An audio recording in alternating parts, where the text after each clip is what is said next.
Hello, everybody. Thank you so much for joining us today for the 2021 Mental Health Association of Maryland's virtual legislative briefing. My name is Dan Martin, and I will be your MC for today's event. We are obviously really bummed that we can't all be together in person this year, but we are excited for the opportunity this format presents for more people to get involved. Before we begin, just a few logistical details. As many of you have already seen and have already taken advantage of, the chat is open and available for you to communicate with others during the event. So please feel free to do that and have fun with that during the event. If you have a question, don't put it in the chat box. Instead, put it in the question box, the Q&A box on the bottom. We will keep an eye on it during the event and try to answer if we are able. Questions that we can't get to during the event, we'll try to respond to in a follow-up email in the coming days. And that follow-up email will also include an evaluation survey. And speaking of that evaluation survey, you don't need to wait for the follow-up email to complete it. There is a link to the survey right on the event homepage. And so whether you do it now or whether you wait until you get the follow-up email, please take a few moments and complete that survey. It will really help us out for planning future events.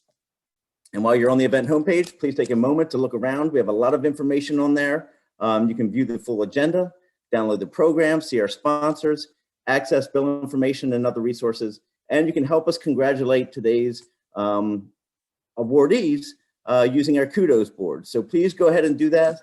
Help us celebrate these behavioral health champions. Just be sure to include your name so they know who you are. And so again, thank you very much for joining us. We're really excited about this. This is going to be fun. I will see you again a little bit later, but for now, let's begin. Good afternoon. I'm Beth Samus, a proud member of the board of the Mental Health Association of Maryland and chair of its Government Affairs Committee. It is my pleasure to welcome all of you today to our first virtual legislative briefing, an eerie and exciting way to bring us all together. Our virtual format has allowed many more people, indeed over 500, a record number, to participate in our legislative briefing. We had to pivot and think outside the box to bring this year's event to you. We could not have done this without the help of our sponsors. A very heartfelt thank you to all our sponsors. The pandemic has changed our lives. Individuals and families are now coping with the effects of the pandemic. Isolation, stress, anxiety, depression. Marylanders need access to high-quality behavioral health care services to get through the pandemic and to meet our ongoing behavioral health care needs, such as recovering from substance use disorders and living with mental illness, to call out just two ongoing behavioral health care needs. It's against this backdrop that we come together today to celebrate our champions, hear from legislators about important bills before the General Assembly this year, and demonstrate our commitment to a high-quality behavioral health care system that works for all Marylanders through support for increased funding for our public health system, reimbursement for telehealth services, and eliminating health disparities to all Marylanders, so all Marylanders have access to behavioral health care, irrespective of income, gender, or sexual orientation. So with that, let's get started. Good afternoon. I'm Linda Rains, CEO of the Mental Health Association of Maryland. I join Beth in welcoming you in an extraordinary year, one that is at times filled with seemingly insurmountable challenges and sometimes lightened with bright moments that remind us of how we are at our best when times are at their worst. For me, the awards we present each year are wonderful reminders of us at our best and the spirit and heart of this community. Thank you all for doing what you do for others. Going to talk about this long, skinny cactus to my left for a minute now, because Ed's cactus and Mike Finkel, our 2021 Distinguished Service Award recipient, have been by my side from the beginning of my days at the Mental Health Association. I came on board not long after passage of Maryland's landmark Patient Bill of Rights Act. Mike was one of the first people I met. He had long hippie hair back then, and his reputation as an advocate preceded him. I heard about the pivotal role he played in assuring fundamental human rights for people who live with mental illness, something that was disturbingly lacking from our system of care. Back to the cactus. It was small when I got here in 1986. Mike, however, pretty much the same size he is now. Rosa Clark was a retired grandmother who managed our mailroom and filled it with a jungle of plants. We were all a little intimidated by Rosa. You did not mess with her mailroom, but she looked out for Ed, who volunteered with us. Rosa loved Ed, and she named her plants after people she cared about. This one was Ed's cactus. He was old by the time I met him. I was told he had been an engineer in his younger days before mental illness resulted in a life interrupted. He lost touch with his family and friends over the years, lived with few, if any, comforts, but remained a kind and gentle soul who nearly always had a smile on his face and ended most every sentence he spoke with thank you, multiple times. His eyes would light up when he talked about days long ago spent disco dancing at clubs in downtown Baltimore. So while the cactus was slowly growing and Ed was getting our mail out the door, Mike had moved on to more challenges. He worked for a relatively new consumer organization at the beginnings of a movement, On Our Own of Baltimore, and before long, he became the first executive director of Maryland's newly formed statewide consumer organization. Mike's not someone who cares about being in the spotlight or who needs recognition, even though he showers it lavishly on others. So it's pretty likely you might not realize that he's a legend in the consumer movement across the country, and that Maryland is nationally recognized for our statewide network of local peer-run organizations. Mike's 4 decades of consumer leadership ensured that nothing about us without us became a reality in Maryland and beyond. He helped create a climate in this country where the concepts of respect, dignity, empowerment, and recovery are commonplace, accepted, and expected.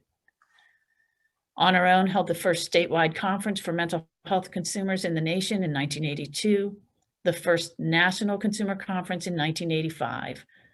The first consumer-operated drop-in center was formed right here in Baltimore in 1983. Under Mike's tenure as founding director, On Our Own played a central role in tackling the stigma of mental illness and has provided stigma training across Maryland for more than 20 years. On Our Own formed Main Street Housing to tackle one of the biggest challenges to recovery. They brought the WRAP Wellness and Recovery Program to thousands of Marylanders across the state. As I watched the programs bloom and blossom, I often wondered what Ed's life might have been like if he had come of age in Mike's era rather than a generation prior. It's fun to look back over those years, and I'm delighted to turn the mic over to Herb Cromwell, who hired me many years ago. Herb was a fellow partner and visionary with Mike in much of the foundational consumer advocacy that established the values that guide Maryland's system today. I'm really glad to have this opportunity to join the Mental Health Association of Maryland in paying tribute to Mike Finkel. Thanks, Linda, for inviting me. First of all, Mike, happy retirement. I hope you're enjoying it as much as I am, pandemic notwithstanding. You and I worked together for more than 3 decades. I'll never forget the passage of House Bill 150 in 1983, the first civil rights legislation in Maryland for people in psychiatric hospitals. I still have the bill signing photo. We witnessed the evolution of mental health advocacy in Maryland, including the family movement that's now the National Alliance on Mental Illness, and the voice of community service providers that's now the Community Behavioral Health Association of Maryland. You, of course, helped create a statewide network of consumer-run self-help organizations that today is one of the most effective in the country, On Our Own of Maryland. With the leadership of the Mental Health Association, that, by the way, is still doing a heck of a job in bringing advocates together, we formed a coalition in the 1980s that over time was pretty successful in moving state funds from institutions to community services. I have fond memories of those days, as I'm sure you do. Do you remember, for example, a Saturday meeting in the early 80s with Governor Harry Hughes, where together we won a budget commitment from him of the whopping sum of, I think it was $700,000 in new funds for community services. It was a start. I also have fond memories of Honor Rone's terrific annual conferences that demonstrated what a great sense of community you built year after year. While you were doing all those things, you somehow managed to become the mental health system's archivist. Anyone listening in today who played any role in the mental health system since, say, 1980, Mike has your picture, and he probably took it. You and Honor Rone taught me and so many others how important peer support is to recovery. I was always proud of the providers that I got to work with, first MAPS and then CBH. But thanks to you and other consumer leaders, shout out to folks like Ken Wireman, Jennifer Brown, Denise Camp, and Susan Cadis. I came to understand that for many people, good community treatment is only part of the road to recovery. I thank you for that. Thanks also for the award of special recognition you gave me at your 2011 conference. I happen to have it right here. Thanks again. Mike, you're a true pioneer. I don't know if you think of yourself as a pioneer, but in my eyes and in the eyes of hundreds of others across the state, you are. Maryland's mental health system is far from perfect, of course, but it wouldn't be anywhere near as compassionate, consumer-centered, and effective without the hard work and commitment you gave to it for 40 years. It was an honor for me to share a good part of those years with you. Please, please, I hope we can stay in touch. Now I'm happy to turn the mic over to another pioneering leader and advocate, Executive Director of the Mental Health Association of Maryland, Linda Raines. Thanks, Herb. It's certainly a challenge presenting awards from afar. Mike, you have your mental health bell with you, and I have another small gift for you here, little Ed Jr. It's been an honor and a pleasure to walk with you in this journey to assure respect, dignity, health, and opportunity for all. On behalf of your colleagues, your friends, and all whose lives you've touched over an extraordinary career, I'm delighted to present this Lifetime Distinguished Service Award to you.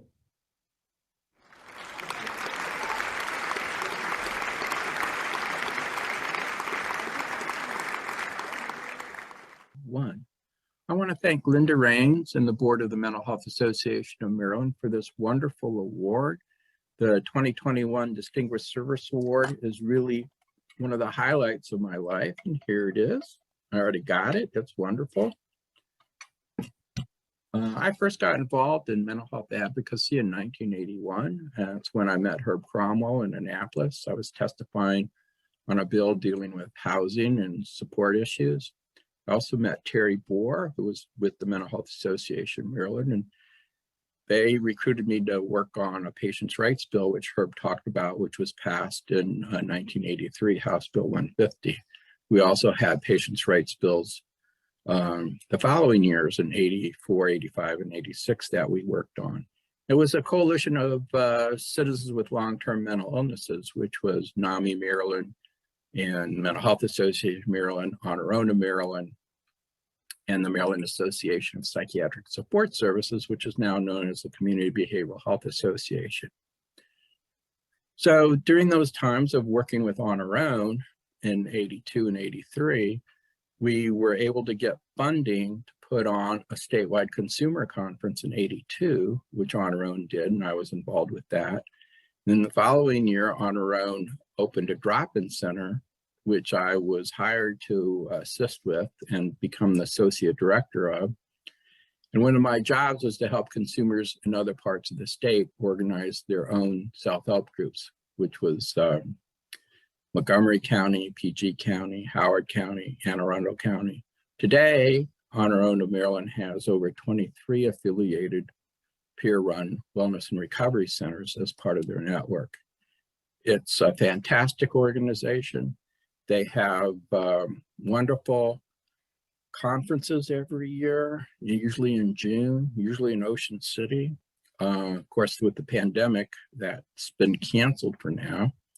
Honor Under Maryland does some wonderful things. They have an anti-stigma project, a transitional age youth outreach project, a wellness recovery action plan project, and Main Street Housing, which is a subsidiary corporation which buys houses to be able to rent to folks with psychiatric disabilities.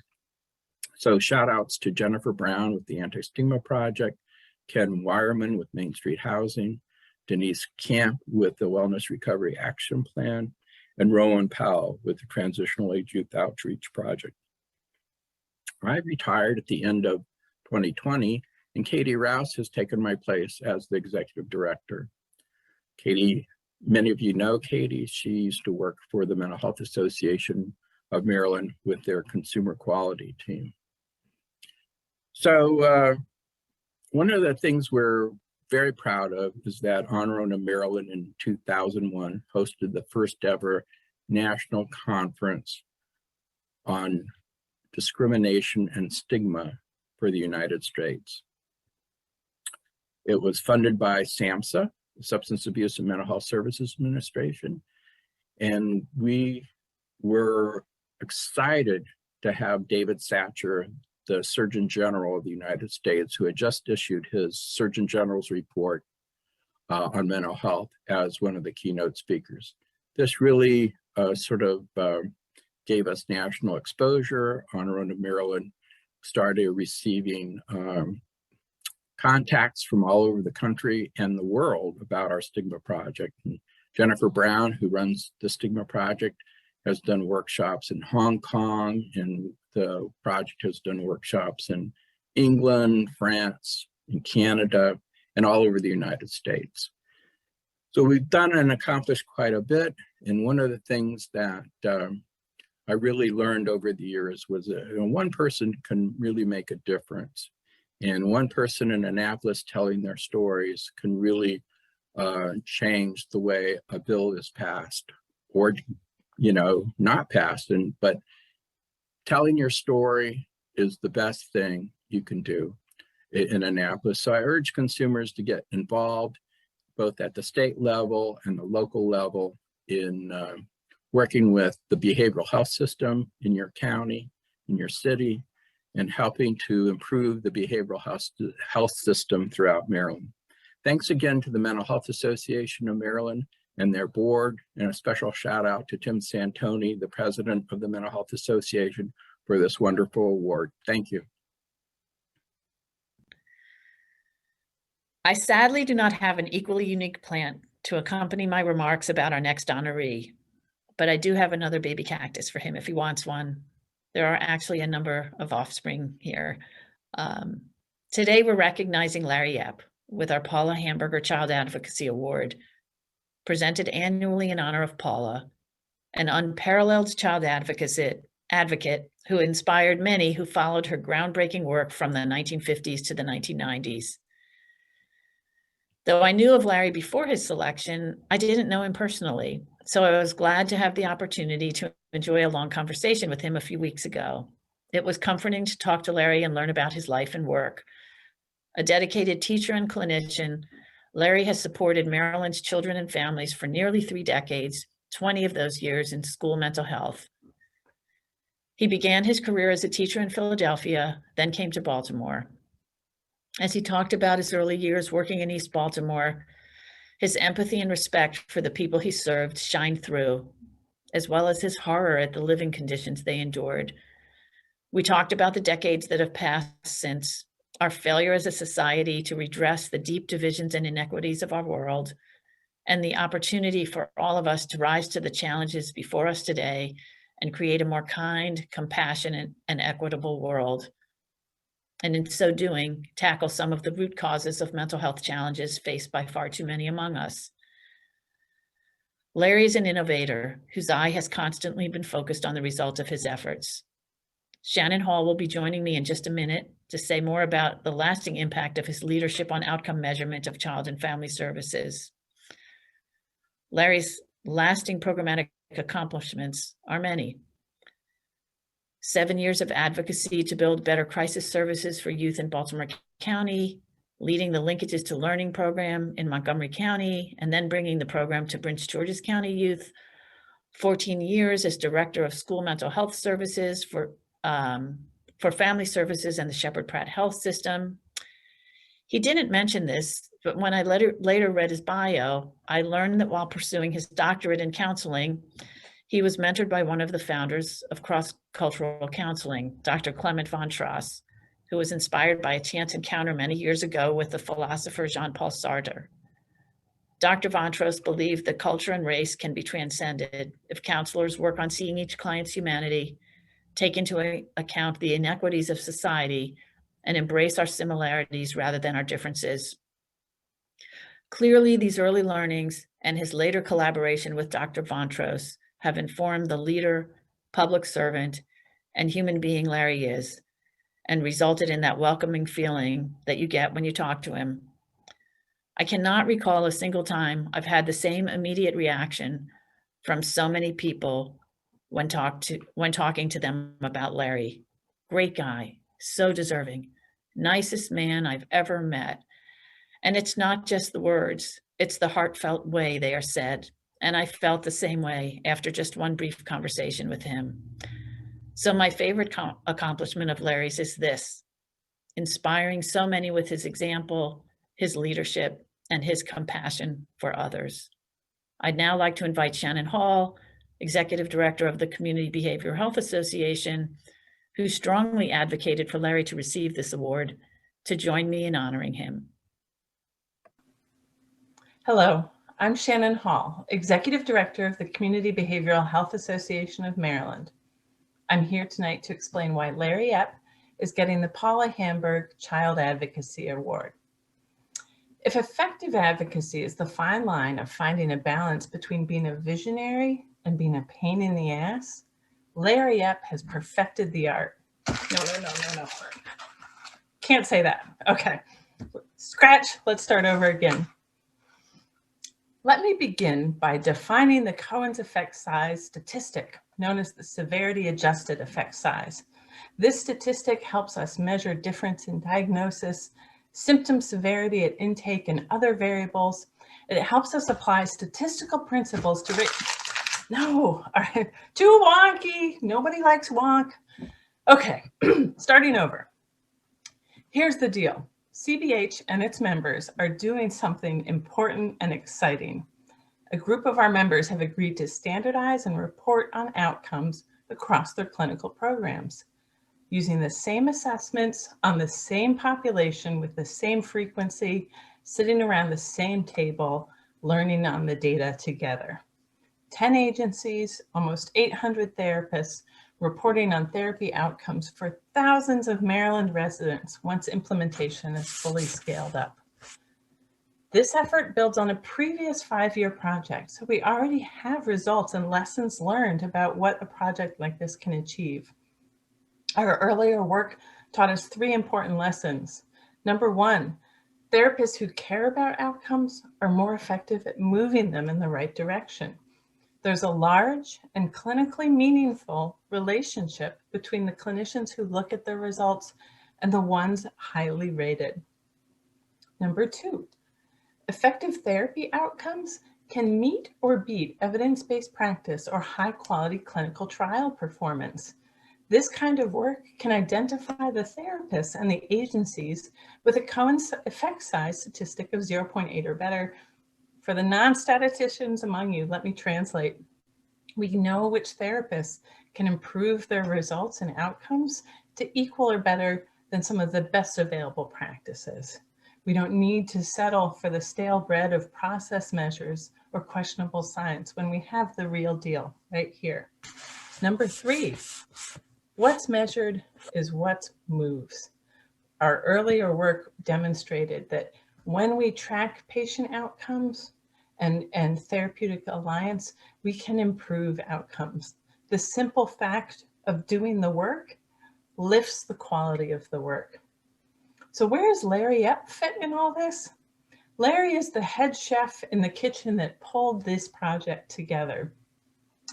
As the director of school mental health services for Shepherd Pratt's community affiliate, Larry Epp noodled me to give him a platform when I first came to CBH in 2015.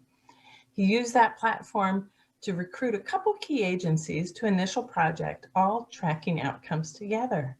And they in turn sold it to Anne Arundel County Public Schools, which scaled it up. And that work generated such a deep belief in the value of measurement-based care among those provider agencies that, again, at Larry Epp's instigation, CBH came back in to rethink and scale this project up sustainably for the next phase. Our members unanimously selected a vendor to improve their analytics capacity, and the scale of their interest allowed us to negotiate a huge discount with the vendor. Thanks to Larry, we can also report results into our data warehouse to support benchmarking, peer learning, and advocacy to support the radical idea of getting paid for doing good work. At every step along the way of this work, Larry Epp has nudged, cajoled, and inspired us to do more and to think bigger. Healthcare in this country is broken, and we who natter around our policy echo chambers can lose sight of that. Larry doesn't. He told me recently, all I want to know before I retire is that I've actually helped someone get better. Thanks to Larry, we're going to be able to meet his goal. With the support and visionary leadership of organizations like Shepherd Pratt, Catholic Charities, and so many others, CBH's members are agreed, aligned, measuring, and delivering, with the capability to feed into a data warehouse to explode the value of that work. We are already making a better world for children using behavioral health services here in Maryland, and we have Larry to thank for it. So please join me in recognizing him for the Hamburger Child Advocacy Award this year.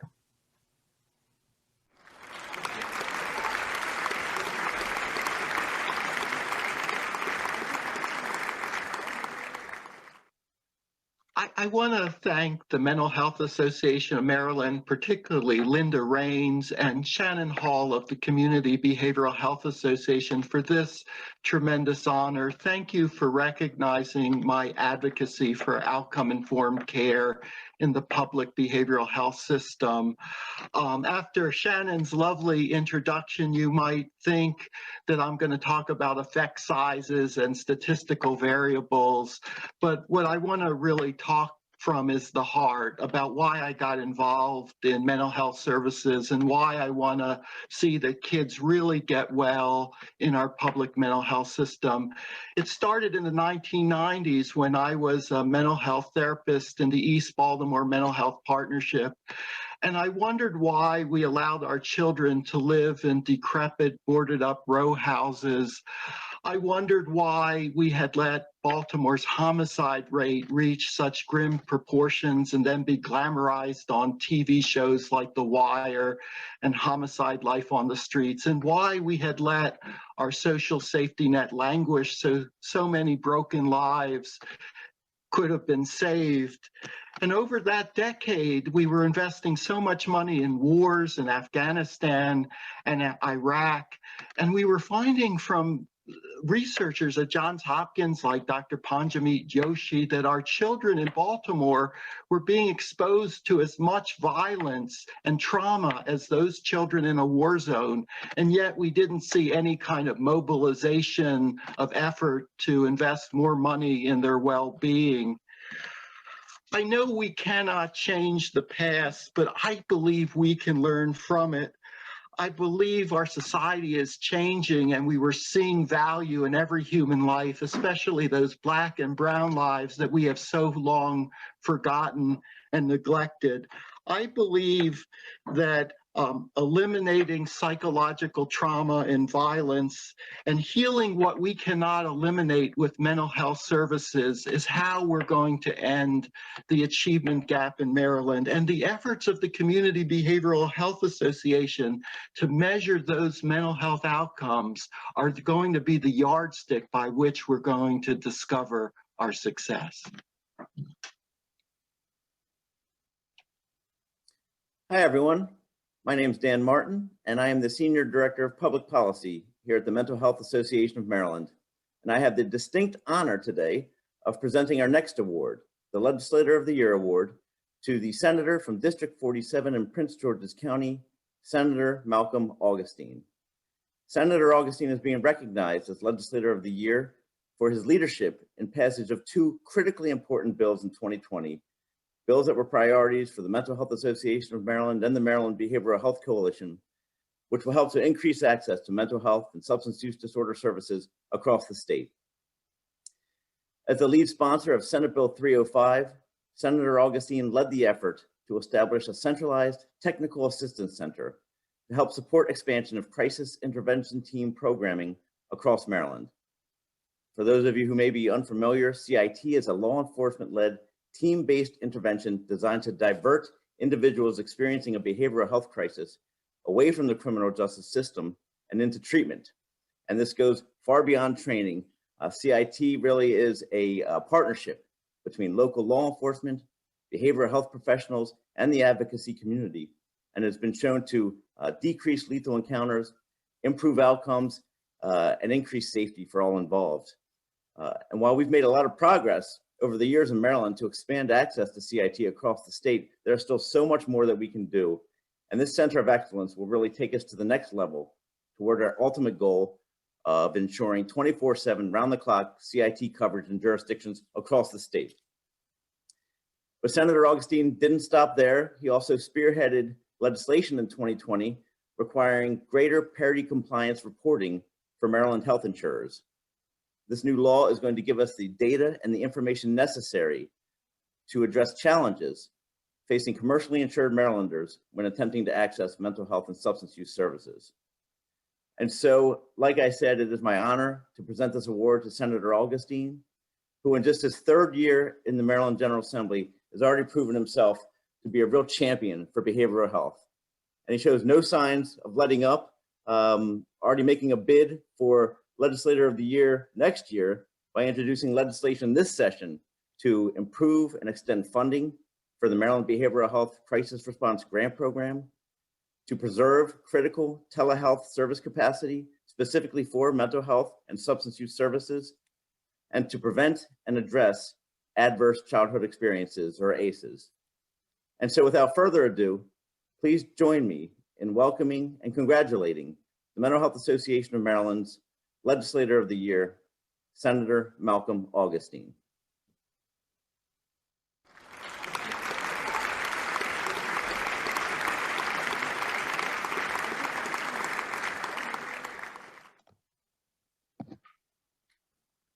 Wow, Dan, I am so honored to receive this award. Maryland Health Association of Maryland Legislator of the Year Award. You know, before I came to the General Assembly, I knew my heart was in behavioral health, particularly for African Americans and other minority groups who had poor access to care and a stigma associated with the care to begin with.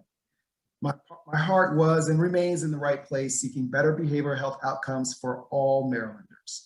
But there is no way I could make any of it happen without the tremendous advocacy of all of you and the subject matter expertise of the Mental Health Association of Maryland and other stakeholders. Thank you so much for this honor, and I look forward to continuing to work together for the betterment of all Marylanders. Thank you.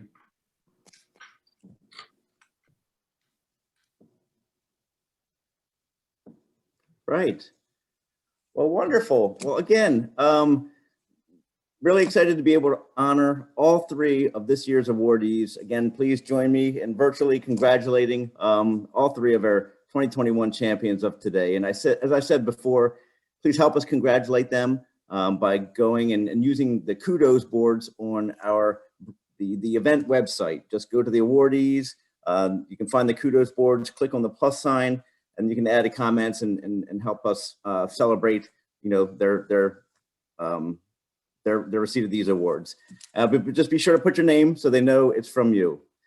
And so this is a legislative briefing, and we're going to hear from a bunch of legislators in a few minutes. But good policy doesn't just happen legislatively during the 90-day Maryland General Assembly session. Folks are working year-round to improve our system of care for Marylanders with mental health and substance use disorders, and none is working as hard as Maryland's Deputy Secretary for Behavioral Health, Dr. Aaliyah Jones. Dr. Jones and the Behavioral Health Administration are doing some great work to increase access to services across the state, and there are many exciting initiatives underway. We're going to learn about a few of them right now. Good afternoon. It is a pleasure to be with you this afternoon. Thank you so much, Dan. I hope that everyone is doing well and that you are able to stay as connected as you can during these challenging times with your family and your friends. It certainly has been quite a chaotic year. COVID-19 has presented more than enough challenges to keep ourselves safe and our families, those that we love, and our communities and those that we care for as well. I want to commend all of our behavioral health partners for your ongoing commitment, support, and partnership in helping to maintain access and improve access to behavioral health services during this very challenging year. Thank you for supporting one another. Thank you for your support of the Behavioral Health Administration and our provider community as we have managed to make it through COVID-19. As you all well know, we have the Behavioral Health System of Care work group has been in suspension largely much of 2020 due to the COVID-19 pandemic. However, we look forward to reconvening conversations with the Behavioral Health System of Care work group starting on February the 16th. Maryland's crisis system is something that we have continued to be focused on over the course of 2020. We are looking at how it is that we can create a service system that meets people where they are, wherever they might be across our state. We're looking at numerous national models, in particular, one of which being the Crisis Now model, to help us identify what is going to be the best crisis structure for the state of Maryland and all of her various parts. We have created a newly developed Crisis System Advisory Work Group whose overarching goal is to provide immediate recovery-oriented solutions to support individuals in crisis, to avoid unnecessary emergency department visits and hospitalizations, and to avoid any unnecessary incarcerations. We are excited to work with our new partners in the crisis space, those who have received the HSCRC Regional Catalyst Grant Awards, the Greater Baltimore Regional Integrated Crisis System, affectionately known as GBRICS, the Tri-County Behavioral Health Engagement, affectionately known as the Tribe, and Total Linking Care. We look forward to partnering with all of you in the work that you're doing, and we're grateful for the funding that we have received from SAMHSA and FEMA to provide additional supports during this time, and also for our grant award from Vibrant Emotional Health as the state looks to pivot to 988 as the new crisis hotline. We have had several other new grants that we are appreciative of from HUD, as well as other emergency grants that we have received to help us to manage through the COVID-19 crisis. As many of you all know, we have been fortunate to receive SOAR funding from SAMHSA to address the opioid epidemic throughout the state of Maryland. Our first SOAR grant was in September 2018, and we have fortunately been able to extend this grant program through current date.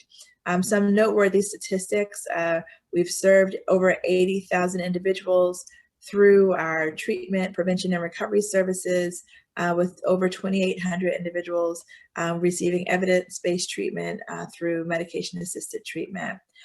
We have had funded for over 45,000 individuals for expert screening in emergency departments and other settings across the state. Have referred numerous individuals to crisis services, outpatient services, and to residential services as well. So very proud of that work. Despite all of the hard work that we have all put forward towards addressing the opioid epidemic, we continue to see rising rates of opioid deaths, particularly in 2020, largely thought to be due to the COVID-19 pandemic. Though we did see things trending in the wrong direction at the end of 2019. That increase in overdose deaths is not equivalent across the board. We're seeing increases in rates of death and those who are in the African American population. And so we continue to focus our attention there to look at what it is that we can do to address the rapid escalation of opioid overdose deaths in this particular population. We look forward to the starting of the Racial Disparities Task Force, which is a new task force appointed by the Lieutenant Governor, his Interagency Opioid Coordinating Council. We're excited to do that work. I will be chairing that work and co-chairing it with Dr. Noel Braithwaite of Maryland's the Maryland Department of Health's Minority Disparities team. So looking forward to doing this work with him and with our numerous stakeholders across the state government, local government, provider community, academia, with clergy, advocacy community, and individuals with lived experience. We're excited to undergo this work with our goal to identify data-informed interventions that will reduce the disparity in overdose deaths in the Black community, recommending policies and programs that will decrease the contributing factors to those disparities, to determining how to increase acceptance of evidence-based practices in the affected communities, and to ensure equitable allocation of resources to the targeted community. We thank all of you who may have participated in our provider survey. At this point, we have had 3 surveys. Our most recent one just closed last week. So thank you all for your participation. We have been using that information to look at how it is that we can provide guidance and support to the provider community. So thank you all for making your voices very loud and very clear as you let us know how our patients and the patients in the behavioral health community are managing during this very challenging time, what their needs might be. As you all know, we have pivoted to telehealth largely in the behavioral health space. And we are seeing that we are continuing, that we're serving very large numbers of individuals through telehealth, looking at the increase from fiscal year 18 to 19 to 20, the over 126,000 individuals served during 2020. So very effective from that perspective. We have had a number of new initiatives that we've rolled out over this past year that we're very excited about, including Operation Roll Call, which has its focus on veterans, the NAMI, our partnership with NAMI for COVID Connect, which is to reach out to those who have COVID-19 and addressing behavioral health needs there. And then Operation Courage, which is our latest project, which is designed to help those who are on the front lines and first responders to address any mental health needs during this time and to build them up and shore them up during this very challenging time.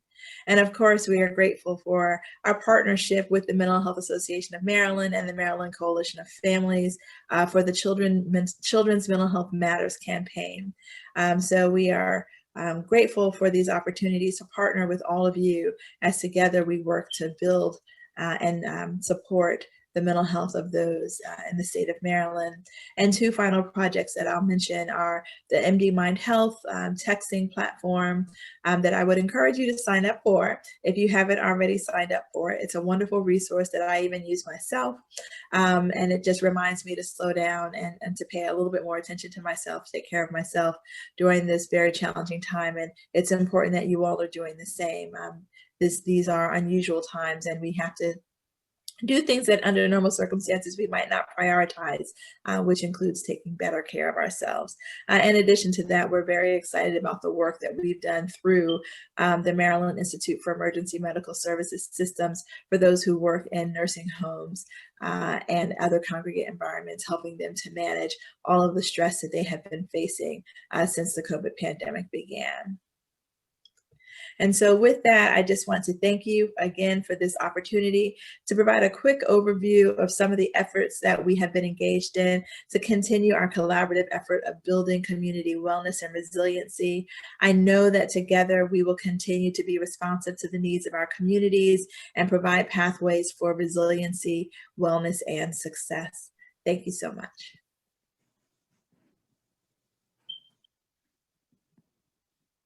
And thank you, Dr. Jones, and thank you to everybody at BHA for all that you're doing. We are now going to move on to the legislative portion of our event.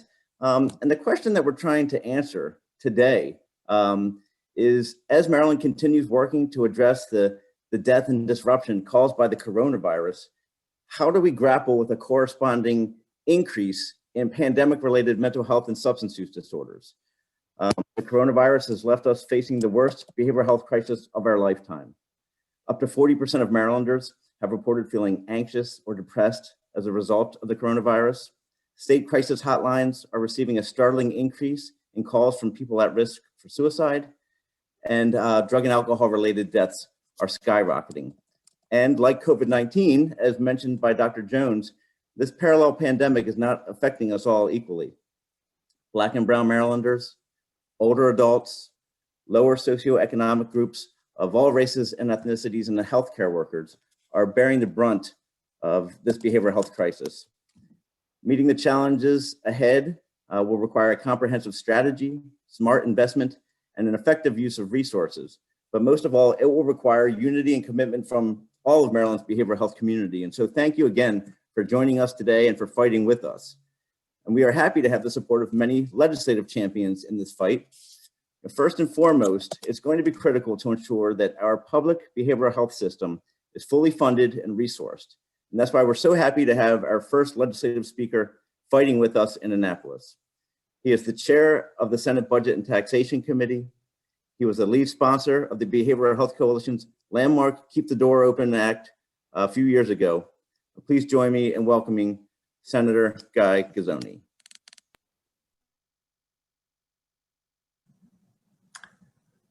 Thanks, Dan. It's great being here, speaking with all of you today. As you know, my work is centered around the budget, and we are going through the budget, going through all the component parts to ensure that mental health, addiction services, all of those areas are a top priority. When we started, when we left actually last year, sort of in a rush, if you will, because of COVID, we weren't certain about a lot of things. And the projections were really pretty horrible in terms of the budget and the impact on all segments of society. But the good news is that as we've made it through the year, from a budget standpoint, things have gotten progressively better and better. It's an interesting situation that we all are in right now in this economy, because there are clearly folks who are doing pretty well. And those folks are helping keep our budget in good shape. But then there's a whole other segment of society of individuals who are really hurting for lots of different reasons. And the perspective that we've taken is that we really need to help those individuals, and we're using the budget process to do that. We just recently passed the Relief Act, and in it included $20 million additional money for crisis services, for mental health crisis services. And as we now dig into the budget itself, we're going to be doing everything we can to protect the individuals and the programs that are associated with mental health. So I'm pretty optimistic. The 4%, of course, I'll give credit to the governor for speeding that up this year. But in terms of continuing it and keeping it, it's certainly high on my priority list. Additionally, the priority of making sure that I know that there's a lot of sort of angst out there about the the way in which the new IT program has been rolled out. And we're going to keep following up on that. We're going to keep following up to ensure that we get the best that we possibly can out of the service providers who are providing the technical aspects of that program. It's a very tricky subject, but we're going to stay on top of it. All in all, though, I'm just really pleased to, again, be working with you all. I'm thrilled that we were able to keep the doors open a couple years ago, and now we really just need to open them up a lot wider, given everything that people are going through and all the challenges that they have, and how COVID has isolated folks and led to whole other problems for folks that may not have experienced them before. So I'm looking forward to working with you all and improving the services as we move forward. Thank you very much.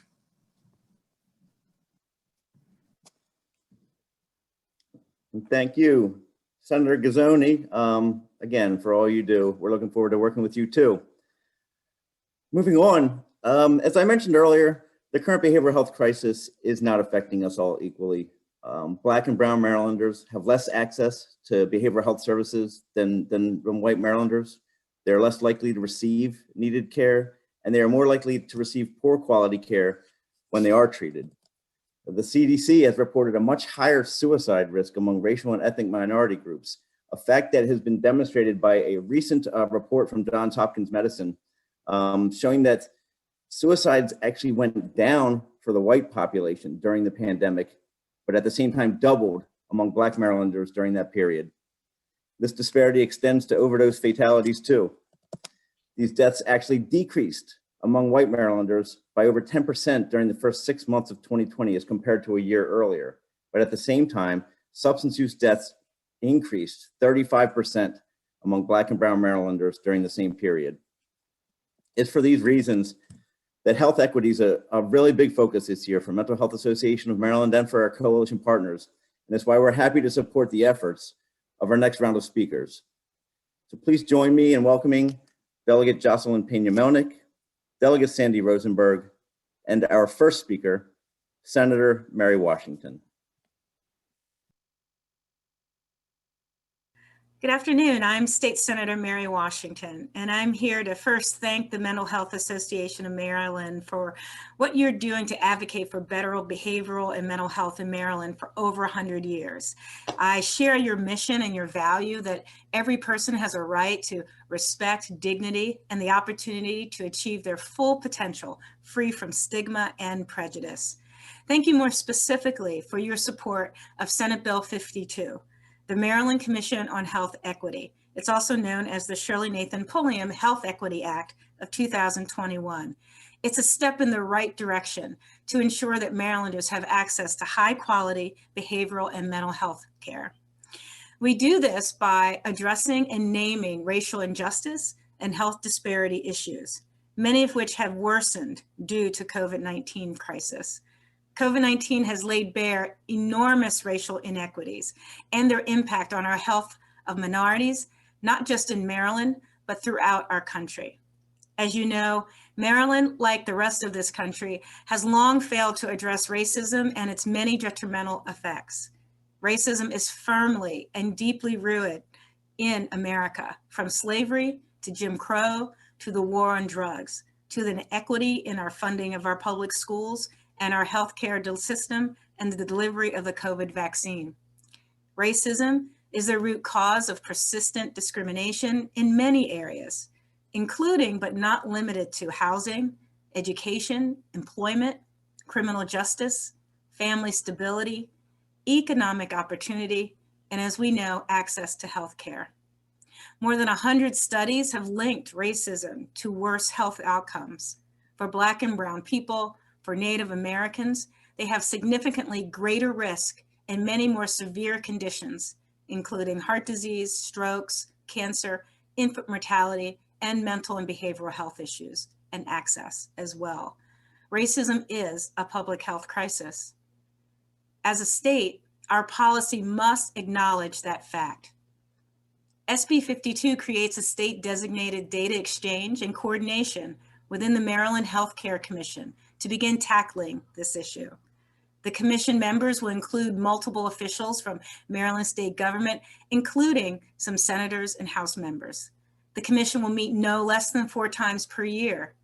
And during each meeting, the commission members will utilize a public health equity framework and formulate policies to implement plans for state and local agencies. These policies will begin to address racial gaps in multiple areas: housing, education, employment, and healthcare. These implemented plans may include implicit bias training, reducing health inequities, and bolstering communication and coordination between our state and local governments. This framework developed by the Commission will just be a foundation for stronger and more specific policies dedicated to reducing racial inequities. There's so much more we can and need to do, but passage of this legislation, SB 52, the Maryland Commission on Health Equity, also known as the Shirley Nathan Pulliam Act of 2021, will be an important step. In order for Maryland to initiate a public health equity framework, we must pass policies and start closing this gap in healthcare. I look forward to working with all of you to ensure its passage, and most importantly, to do this important and vital work. Good afternoon. It is such an honor to be with you today. I want to congratulate the Mental Health Association of Maryland for your advocacy in Annapolis. Your advocacy, your leadership, your voice has made a difference in the policies that we passed every session. And I look forward to continuing my work with you. As the chair of the Public Health Committee for the House and the vice chair of the Health and Government Operations Committee, your issues are so important. I have been working for the last 10 months on the minority health and health disparities in our state. In Maryland, we have 23 counties in Baltimore City. The county with the highest number of COVID-19 cases is gorgeous Prince George's County. The zip code with the highest number of COVID-19 cases is 20783. What does that say? It says that the Black community and the Brown community are really being affected by COVID. They have the highest number of COVID-19 cases in our state. And that is not just because they don't have access to healthcare. It is because of all those social determinants of health. It is the way they live. You have about 9-10 people living together in an apartment. They can't social distance. It is the fact that they are essential workers taking care of us while we work at home. They lack transportation, the lack of education, the environment they live in. So COVID has really shown these gaps, these disparities.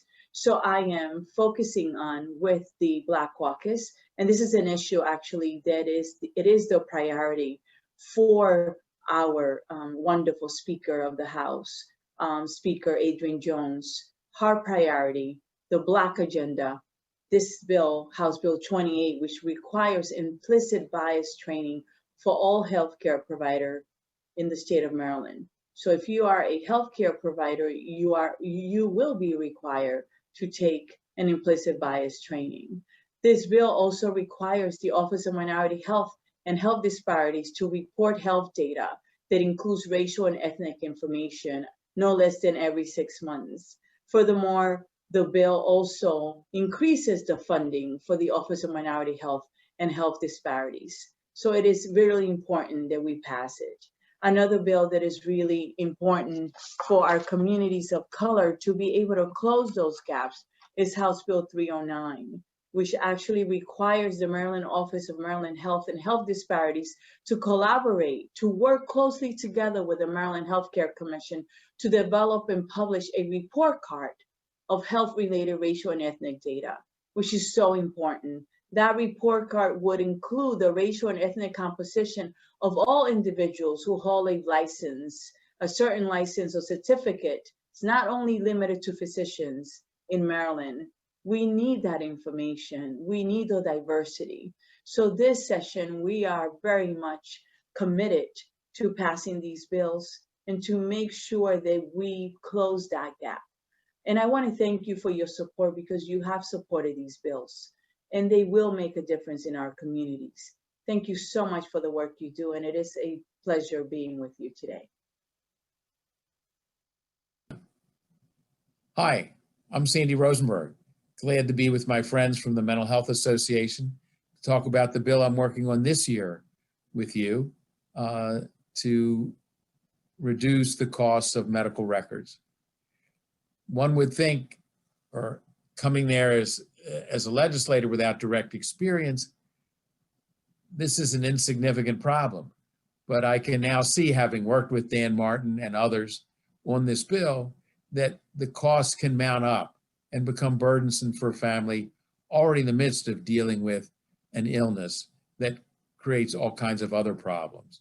So you shouldn't be burdened with high cost of fees.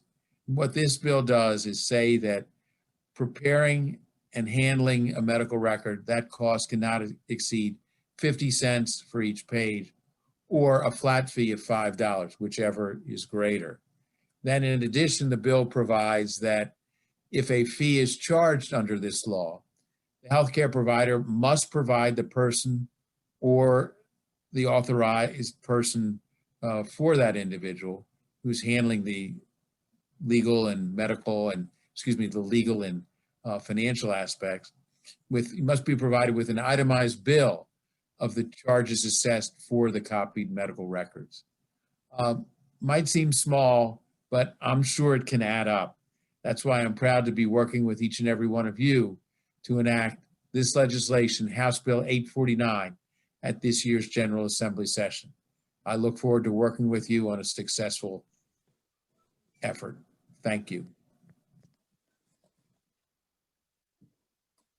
And thank you, Delegate Rosenberg, and Delegate Pena-Melnick, and Senator Washington. Quick important note about Delegate Rosenberg's bill. It has changed broadly since it was introduced. It will now just do one very important thing, prohibit the charging of fees for medical records that are needed to secure public benefits, which is critical for low-income Marylanders.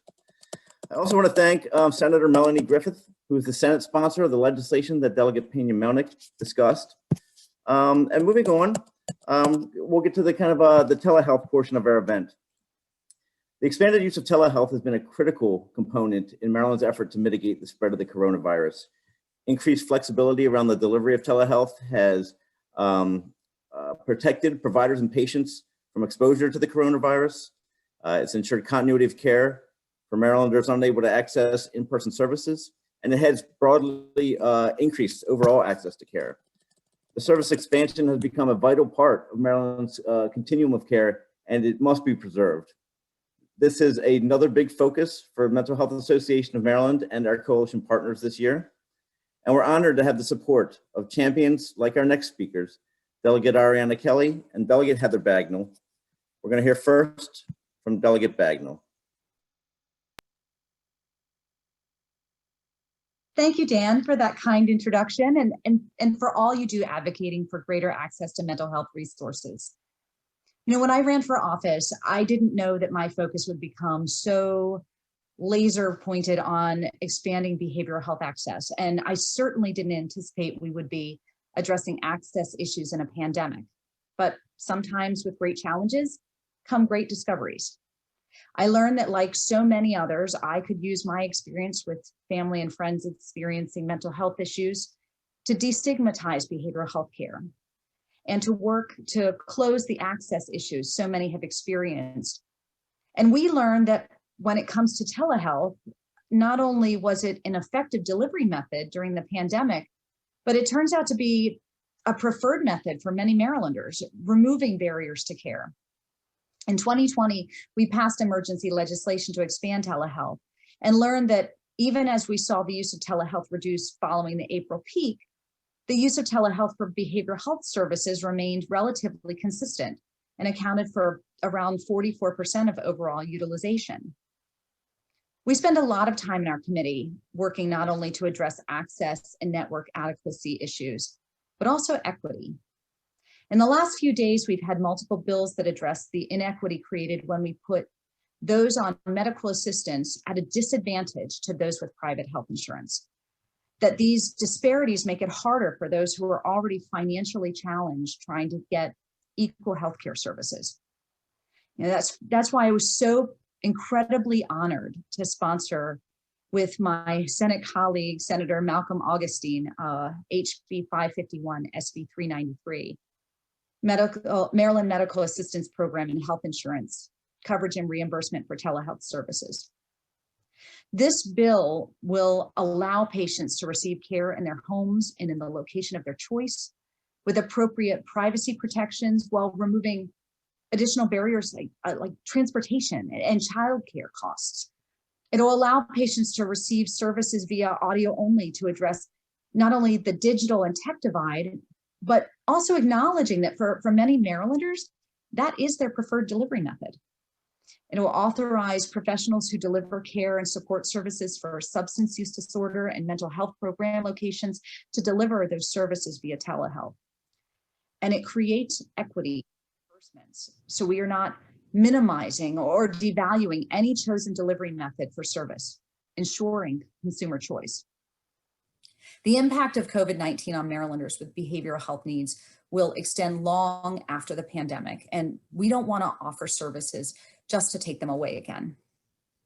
This bill is so necessary to ensure access to services for all Marylanders, regardless of race, income, disability, location, or insurance coverage, that Marylanders will be able to choose their preferred, most comfortable, most effective delivery method for services, that providers are incentivized to invest in an array of delivery methods, and that we are meeting our commitment to ensure not only parity of services for behavioral health, but parity of reimbursement, so we're not creating an unequal playing field.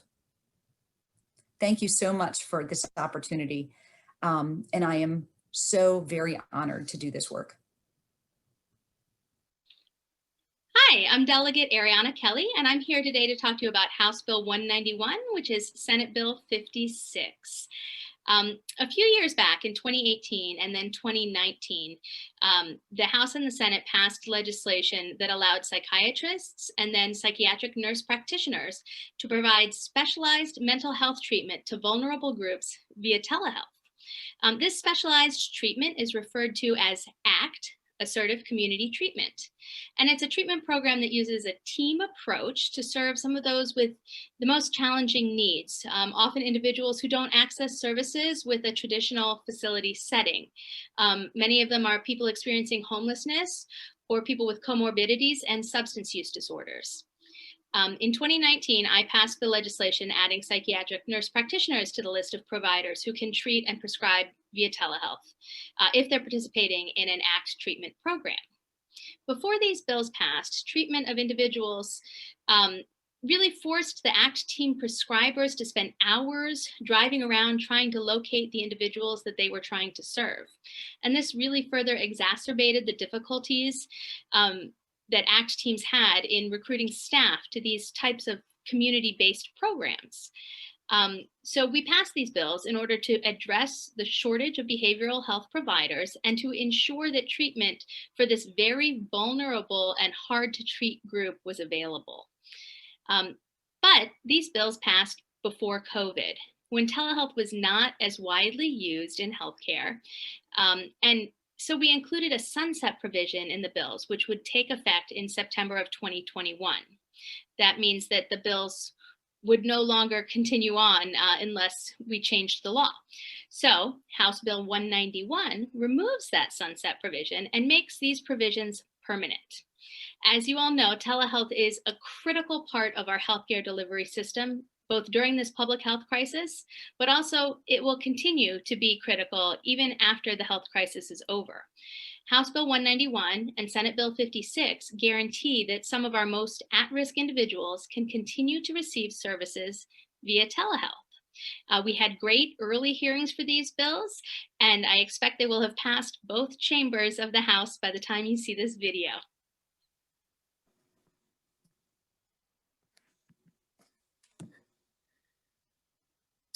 Thank you, Delegate Bagnall and Delegate Kelly. And Delegate Kelly is right. The Senate version of the bill she discussed which sponsored by Senator Eddie Eckert, who we're going to be hearing from in just a moment, has passed the Senate and is now moving on to the House. And we expect that Delegate Kelly's bill will do the same thing, move through the House and onto the Senate soon. Moving on, Maryland has battled a persistent opioid crisis and rising suicide rates since well before COVID-19. But as we've discussed, pandemic-related stress, grief, and despair are all exacerbating these concerns. The expansion of overdose and suicide prevention efforts is vital, and we are happy to support a range of measures this year to address these concerns. Up next, we'll hear from Senator Eddie Eckert, Delegate Karen Lewis Young, and first up, Senator Shelly Hedelman. Thanks so much, Dan. I, like many of you, know far too many people who've lost a loved one to an overdose. We use the word crisis to describe what's happening in our communities today. While overdose deaths were already increasing nationwide in the months preceding the COVID-19 pandemic, the CDC recently reported the highest number of overdose deaths ever recorded in a 12-month period. Here in Maryland, drug and alcohol-related deaths have increased over 12% across the state from January to September compared to the same months last year.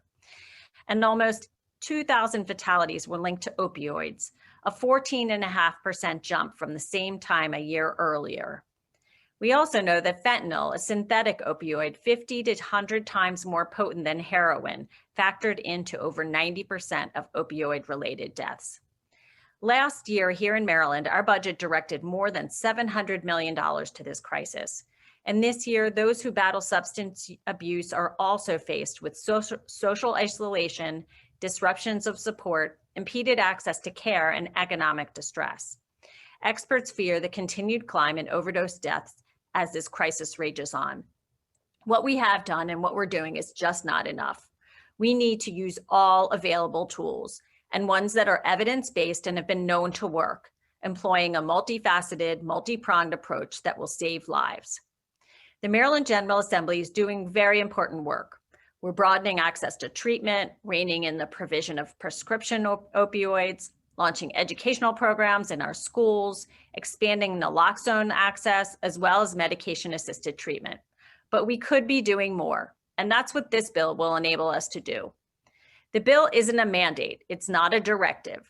What it does is it enables local communities to decide what's best for themselves.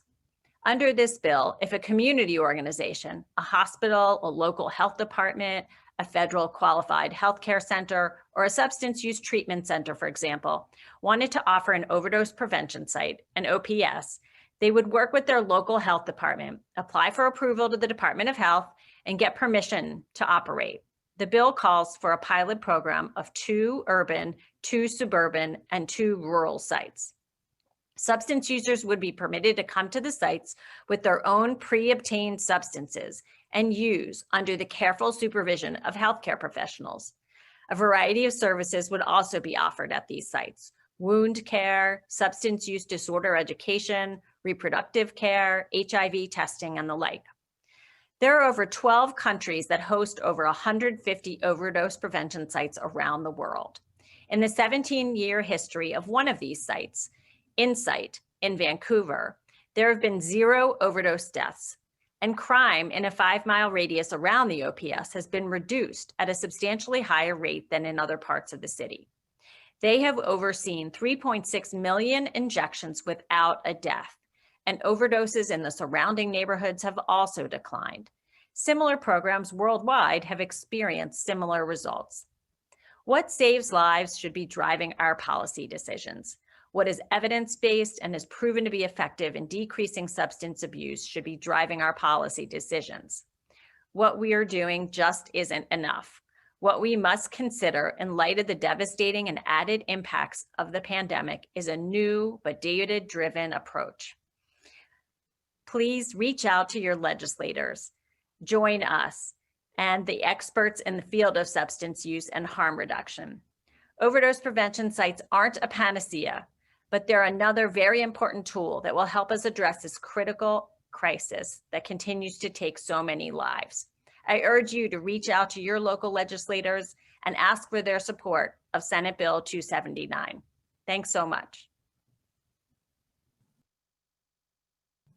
Good evening. I'm Senator Addie Eckert, and I'm pleased to be with you this afternoon. We've been talking about the impacts of our pandemic as we have been in very unusual times this full year, and it's taken quite a toll. And I think many people forget that while we've experienced and adjusted and adapted, trying to be flexible to the pandemic, we've continued to have a series of overdoses and death by suicide that's truly unfortunate.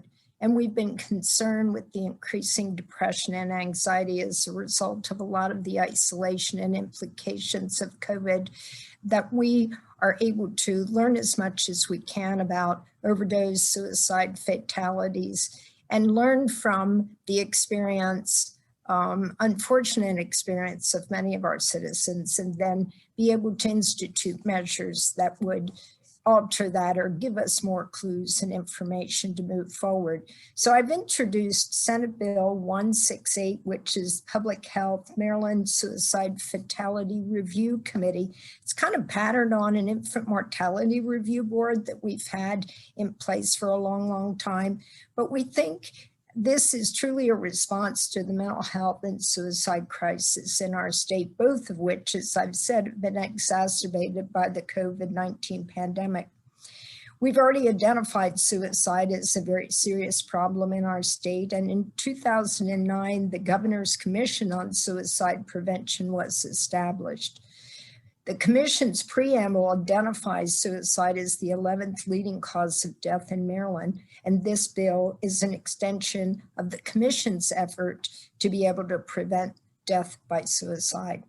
So Senate Bill 168 establishes again the Suicide Fatality Review Commission to examine those factors that contribute to suicide death. The committee will study trends, risk factors, best practices, lapses in response, and barriers to safety. And the team will be meeting quarterly and making recommendation on policy or law changes to both the governor and the General Assembly. As we put that committee together, we are looking at all of the best possible folks who need to be at the table to be able to do the whole scope of the work as identified in the legislation. But we know that suicides and findings will be disseminated to our policy members, healthcare providers, healthcare facilities, and the public. Currently, there are a lot, when the deaths are reviewed by the medical examiner, there are very clear and specific criteria for delineation of death by suicide. And in other states, we're finding that there are additional criteria. Maryland now puts those that are kind of unspecific in a special category. And we want to try to get a handle on teasing out a little more explicitly, I think, which deaths may be suicide, because we have a hunch that more of the deaths by overdose were more suicide intent than not. So that's part of what this is all about. In addition, as we go through the pandemic, it's important that we address all the impacts to those most at risk, including those with mental health issues. So Senate Bill 168 is an essential step in suicide prevention, as data and information are necessary to craft the very best preventative interventions that we can establish. So I appreciate everybody's help and the team that's working with us to be able to get this important piece of legislation passed. And I hope you will consider it and look at it, support it. And if you have additional information or questions, please let us know. We know that your mission and your work is to be able to support those with severe mental illness, behavioral health issues, and ultimately we all want to make sure everyone's safe to prevent death by suicide. Thank you. Hello, my name is Delegate Karen Lewis Young, and I represent Frederick. I also serve on the Health and Government Operations Committee, so I'm very focused on health issues, in particular mental health.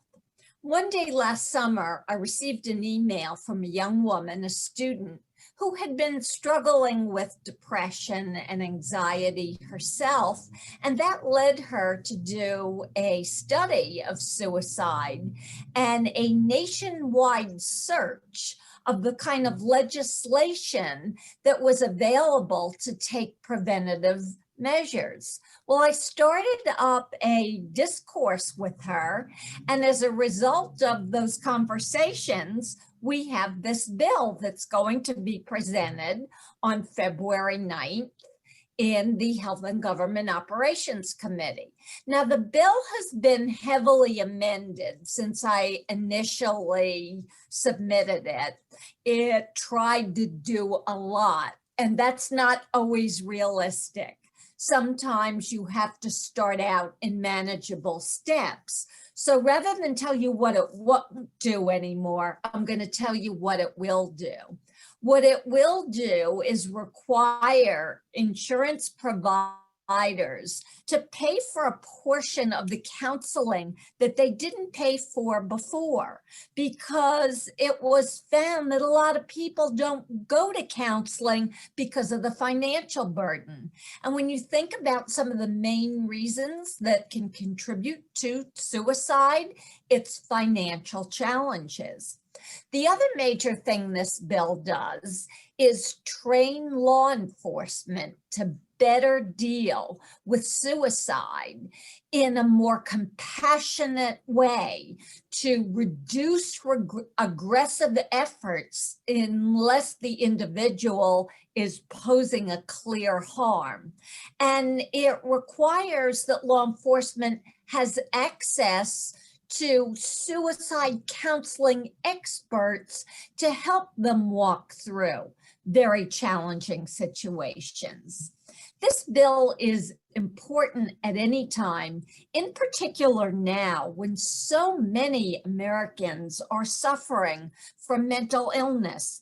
In fact, 40% of the population is struggling with some form of mental illness. In 2018, Maryland lost 650 residents to suicide. Suicide is 5 times more deadly than drunk driving. And in our state, someone dies from suicide once every 13 hours. While there have been studies of the age groups and gender and ethnicity, we know that suicide is a particular challenge for young people. And we need to better understand the warning signals and communicating treatment much better to those populations that are in the best position to make a difference. We've all had challenges with this pandemic. And in addition to the physical health challenges, the mental health challenges have been a pandemic in their own right. In addition to depression and anxiety, there is fear and uncertainty and isolation. So this bill hopefully will make a difference in some lives by getting some help earlier on, not making the individual fight insurance companies, and providing more sensitivity and appropriate training to those that are likely to be called the first responders when someone's about to contemplate suicide. Thank you very much for this opportunity to share this bill with all of you, and I hope you can put in some good words of support. Thank you.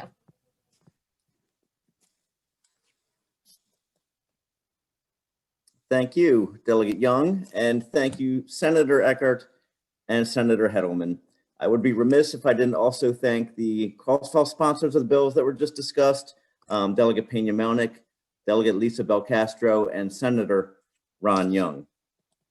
Moving on, as has been mentioned several times throughout today's event, state crisis hotlines are receiving a startling increase in calls. a well-funded and fully functioning behavioral health crisis response system is important now more than ever. And that's why we're happy to welcome back our Legislator of the Year, Senator Malcolm Augustine, to talk about his bill to expand funding for these services.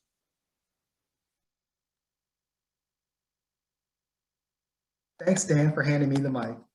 Senate Bill 286, also known as Behavioral Health Crisis Response, is a bill that looks to build upon what we already have in the mobile crisis unit space. In 2018, the Maryland Behavioral Health Crisis Response Grant Program was created to provide funds to local governments to help establish and expand local crisis services, including mobile crisis services, walk-in crisis services, crisis residential beds, and other behavioral health crisis programs and services. Through this grant program, the Behavioral Health Administration has funded a number of local programs, like increased staffing for walk-in crisis centers, expansion of existing mobile crisis services to be 24 hours instead of overnight, and for expansion of crisis services to include substance use, peer support, system navigation, and urgent psychiatric appointments. Funding began in FY 2020 at $3 million and is increased by an addition of $1 million per year until the program is set to end in FY 22. Now, Senate Bill 286 builds on this existing Behavioral Health Crisis Response Grant Program by increasing funding for the program and eliminating the FY 22 program cutoff. The increase from FY 22 starts at $5 million and increases to $8 million in FY 2023, $9 million in FY 24. In 2025, the Crisis Response Grant caps off at $10 million per year, and funding continues thereafter. Now, this bill encourages local governments to invest in mobile crisis teams that minimize the role of law enforcement in crisis interactions, are culturally competent, work with their local communities to evaluate and troubleshoot service delivery issues, and in part by engaging with local advocacy groups, and it follows those folks who are in crisis to make sure that they are stabilized, ensuring that individuals have appropriate follow-up care and support utilizing peers. This bill also urges the Behavioral Health Administration to solicit feedback on these programs in a wide variety of ways to ensure maximum participation for communities which have historically had difficulties accessing care. In this bill, a mobile crisis team is further defined to ensure local governments are investing in a comprehensive program equipped to address Marylanders in crisis 24 hours a day, 7 days a week, in a culturally competent way. I am so grateful that you are supporting this bill, and we look forward to passage in this session. Thanks, Dan, and I pass it back to you.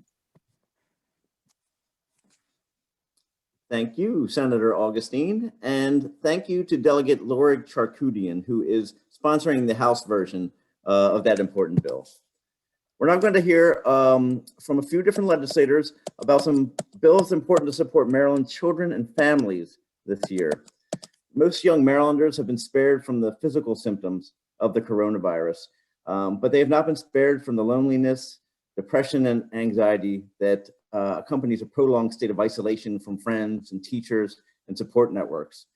For this reason, that we're supporting legislation to increase access to children's behavioral health data that can help us target resources to underserved areas of the state.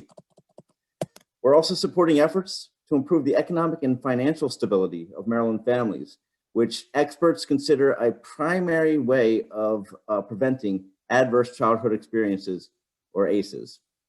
Let's hear now, we'll hear from Delegate Chris Valderrama in just a minute, but first we'll hear from Senator Kathy Klausmeier. Thanks, Dan, and thanks to the Mental Health Association of Maryland for all of their hard work advocating for increased mental health services. It's no secret that children have a much harder time trying to access mental health services than adults do. With closures of residential treatment centers and decreases in voluntary place agreements over years, it has become evident that an increase in mental health services for children is greatly needed. However, it has been difficult to obtain data to prove this. Working with the Mental Health Association of Maryland, I introduced a bill in 2018 that required the Behavioral Health Administration and the Social Services to publish annual reports on the availability of services for children and youth. The first report was published earlier this year. The report has been extremely helpful to advocates who are able to use the data to target much needed resources and develop policy recommendations. While this information has been helpful, there is more information that needs to be collected. Current data does not allow for analysis of racial and ethnic disparities in services. Also, the availability of telehealth services or certain substance use disorder services are not reported on. I have introduced legislation this year to ensure that this information is included in future reports. I look forward to working with the Mental Health Association this year and in the future to ensure that Marylanders are receiving the mental health services that they need. I'd now like to turn things over to my colleague, Senator Jill Carter. Thank you.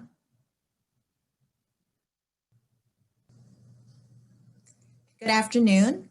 I am Chris Balderrama, Maryland State Delegate from Prince George's County, Legislative District 26, here to present House Bill 375, the Time to Care Act bill. And I want to thank MHAMD for this legislative briefing and for the invite. I'm very honored. Many of you are familiar that family medical leave insurance was the subject of a task force in 2017, and with legislation subsequently introduced in 2019, 2020, and again now in 2021.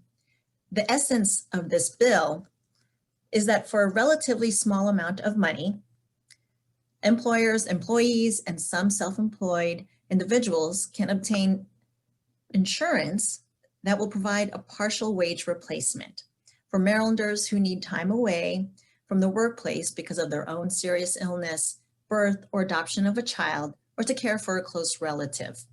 The benefit will range from $100 to $1,000 a week, depending on the wage being replaced and the weekly deduction for the program. But so even before the COVID-19 pandemic, this legislation was sorely needed so that all Marylanders have a chance to care for themselves and their family members when serious illness befalls them.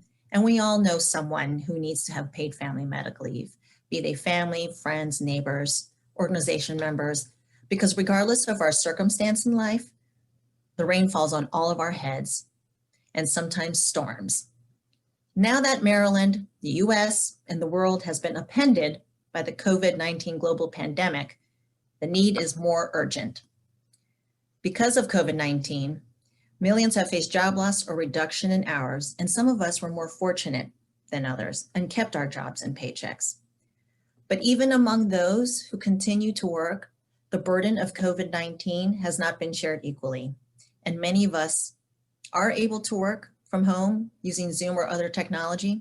Many of us have adequate vacation or sick leave if we become sick or need to quarantine because we were exposed to someone who had COVID.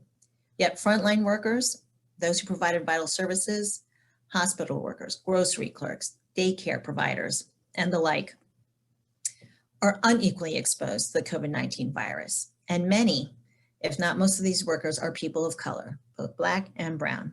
And an unfair share of these frontline workers have become ill, and sadly, many have died.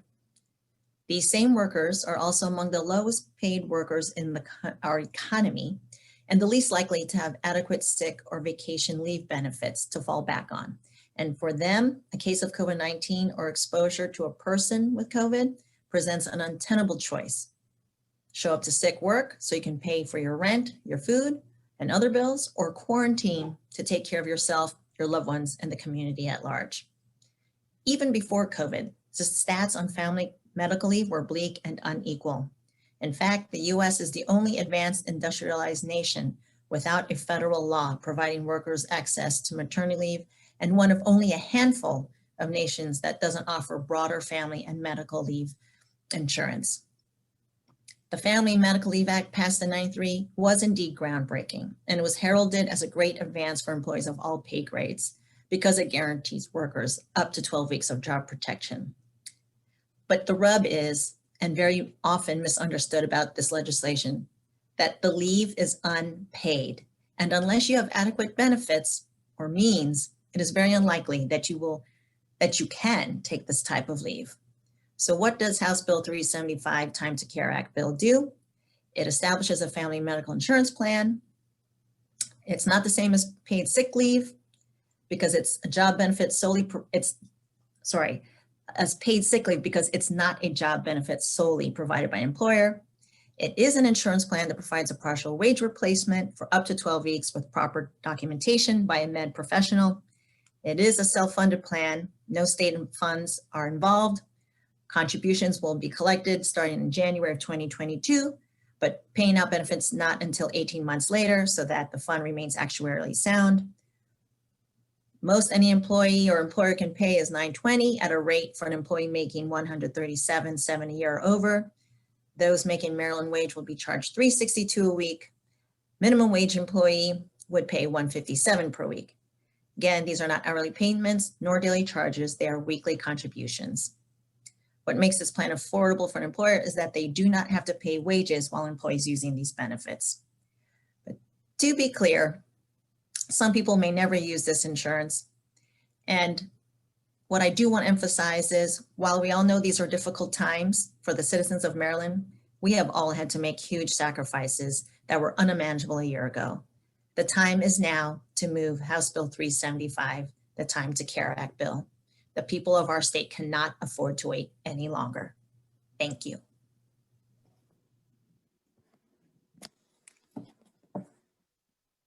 And thank you, Delegate Balderrama, and thanks to the Senate sponsor of the Time to Care Act, Senator Antonio Hayes. Thanks also to Senator Klausmeier and the House sponsor of the Children's Data Bill, Delegate Cherie Sample Hughes. Speaking of Delegate Sample Hughes, she will actually be our final legislative speaker tonight, not for the Children's Data Bill, but for two other bills important for older Marylanders. COVID-19 is having a profound impact on the health and well-being of older adults. Social isolation and loneliness resulting from distancing protocols are risk factors for increased anxiety, depression, and mortality. Expanding information and resources and improving service delivery to support the behavioral health needs of older Marylanders is essential. And so we're happy to support these efforts of Delegate Sample Hughes.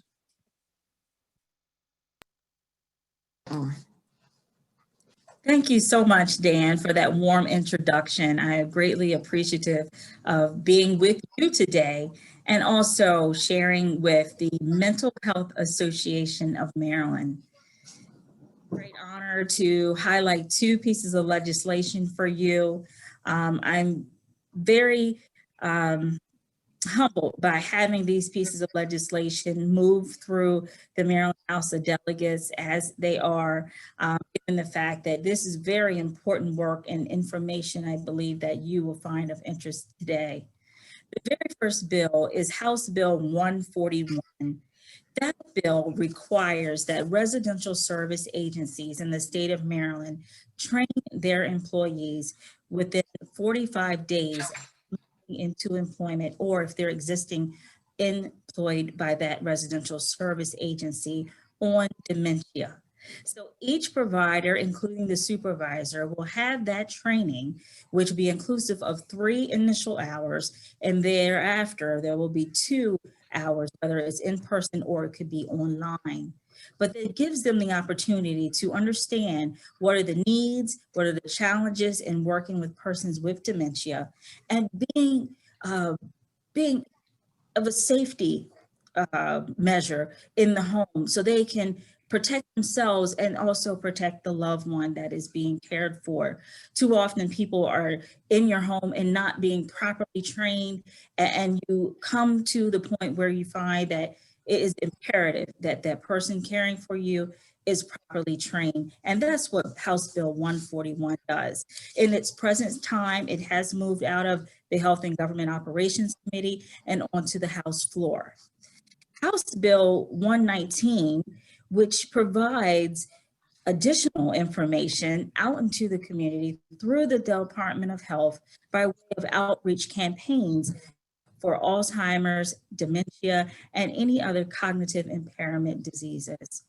This bill has already moved out of committee and also passed on the House floor.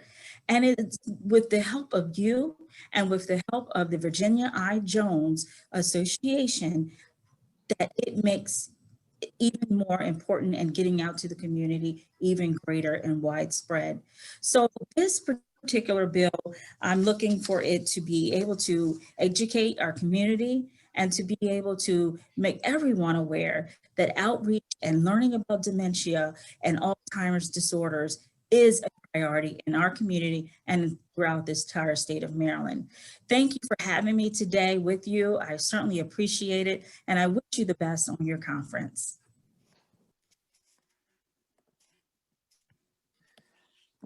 And thank you, Delegate Sample Shoes, and a special thanks to the senators who cross-filed the bills that she just discussed, Senator Katie Fry Hester and Senator Mary Washington. Well, that's it, everybody. We've reached the end of the first Mental Health Association of Maryland virtual legislative briefing. I want to thank everybody, all the legislators and everybody else who participated. Thank all of you so much for attending. I hope you all enjoyed the presentations. I learned a little bit about behavioral health advocacy efforts going on in Annapolis and across the state. And just look forward to a follow-up email in the next couple of days with answers to any questions that we were unable to get to. And please, please, please complete the evaluation either through the follow-up email, or you can go to the event website and it's right there on the homepage. So thank you again so much for joining us. Thank you for your dedication and your commitment and your advocacy. We couldn't do any of this work without your continuing support and the support of Maryland's entire behavioral health community. We truly are stronger together. So please check in regularly with friends and family members. Stay safe, and I hope to see all of you in person very soon. Thank you all.